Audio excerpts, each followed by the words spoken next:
Subscribe to the Global War Archive right now, because what you're about to hear isn't recycled folklore or romantic nostalgia. This is hard, practical knowledge pulled from medieval building practice, frontier survival, and cold weather engineering that modern construction culture quietly abandoned. If you care about how people actually survived brutal winters long before central heating, insulation foam, and HVAC manuals, and how those lessons still apply today, this channel is where serious history lives. Share it with anyone who thinks progress automatically means improvement. Most people assume medieval builders survived the cold through sheer toughness or constant fires. That belief is wrong. They survived because they understood heat as a resource that had to be captured, slowed, and reused. When you read period building accounts from Northern Europe, Rus territories and Alpine regions, you start to see a pattern. Warmth wasn't created endlessly, it was conserved ruthlessly. Medieval log cabins were not crude shelters, they were thermal systems. Medieval builders understood that heat loss mattered more than heat production. Modern homes focus on generating heat and then struggling to keep it inside. Medieval builders reversed the logic. Their cabins were designed to lose heat as slowly as possible, meaning a small fire could maintain livable temperatures for hours. Thick, solid logs were central to this approach. Unlike modern stud walls packed with insulation that rely on trapped air, logs functioned as thermal mass. They absorbed heat from the fire, held it, and released it slowly overnight. This meant the cabin stayed warm long after the flames died down. If you want to apply this today, you don't need medieval tools. Exposed masonry walls, stone hearths, or even interior brick partitions can recreate this effect by storing heat instead of letting it escape.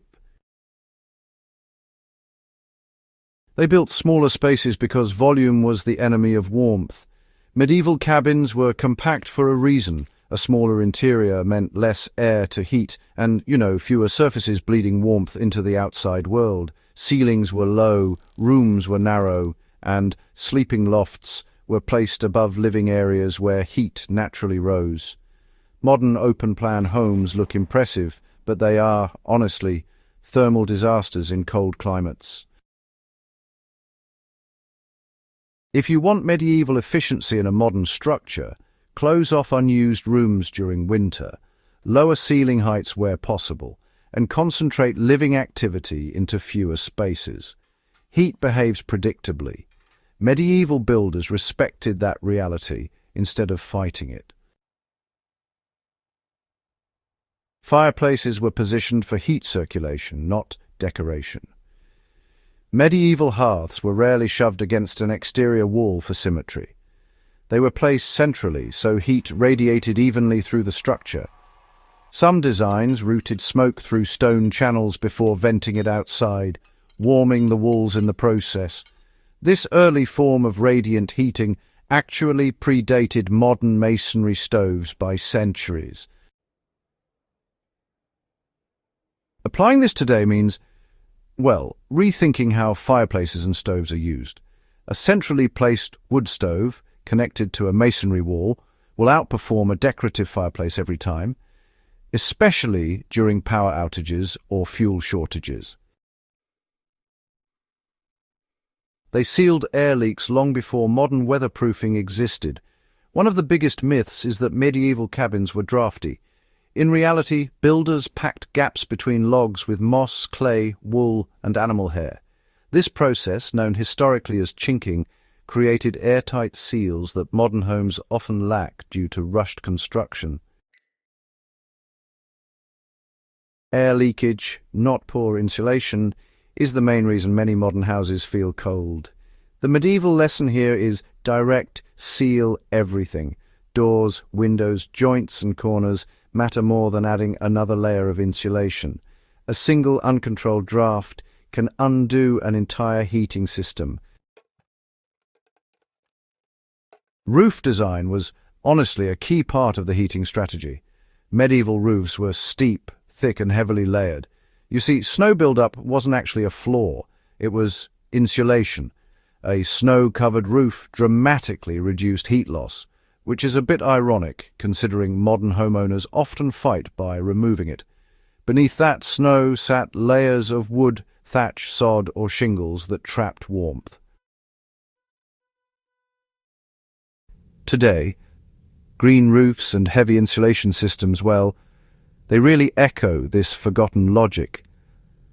Allowing snow to remain on roofs during extreme cold, where it's structurally safe, can reduce heat loss significantly. Human activity was, in fact, integrated into the heating system. Medieval life didn't separate living, working, and heating. Cooking, tool repair, textile work, and animal care often happened indoors during winter, generating constant background warmth. Even body heat mattered. Multiple people sleeping in one enclosed space drastically reduced nighttime temperature drops. Modern survivalists already understand this, but, homeowners often forget it. During cold emergencies, concentrate people, activity, and heat sources into one core area. It's not primitive, it's efficient. They planned for winter long before winter arrived. Perhaps the most overlooked lesson is seasonal thinking.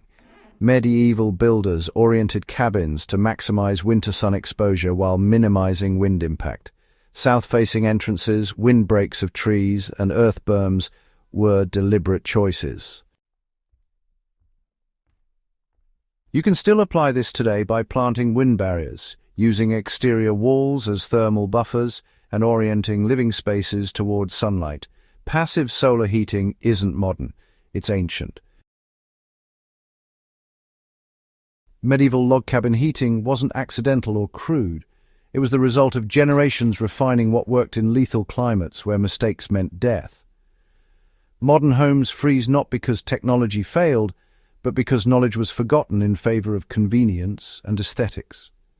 When energy becomes unreliable, fuel scarce, or systems fail, these old principles stop being historical curiosities and start being survival tools. If this kind of deep, practical history matters to you, subscribe to the Global War Archive. Share this video with fellow historians and preparedness thinkers, and keep these lessons alive. Knowledge that kept people warm centuries ago may still be the knowledge that keeps people alive tomorrow.